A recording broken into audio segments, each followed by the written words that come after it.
She gave a lecture at Princeton on the worst snow day in the history of Princeton at that time. So that morning I thought, well, this is a disaster. It's going to be horrible because nobody can come to the lecture and so forth. So because I'd gotten the biggest venue on the Princeton campus.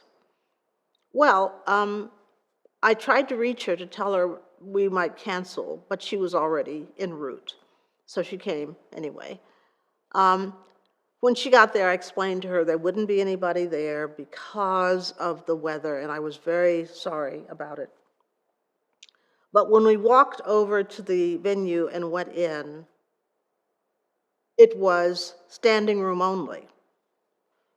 And I thought, what on earth is going on here? People obviously knew her by reputation. People had come from all over to hear her. And then she gave, as you might expect, a stunning reading of her work.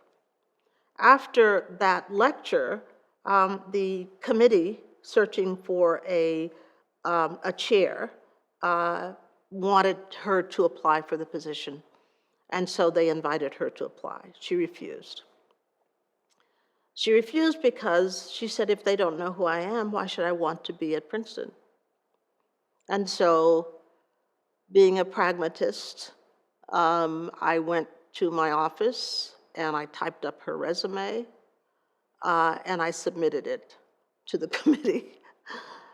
And she became a candidate in the search. And so at first it was tough going because there were those who thought she didn't measure up because she came from SUNY Albany, because she didn't have a PhD. I'm sure they had lots of reasons. They thought that this really was not Princeton material. Unbelievable. But in any case, she got through the process, and they made her an offer, which she was not immediately inclined, I would say, to accept. Here's the pitch I made to her. I talked to her about the Princeton environment and how much of a difference she could actually make by coming to Princeton, of course. But I also said, you are one of the great writers of your time. If you remain at SUNY Albany, you will still be one of the great writers of your time, but you'll never get the recognition you deserve.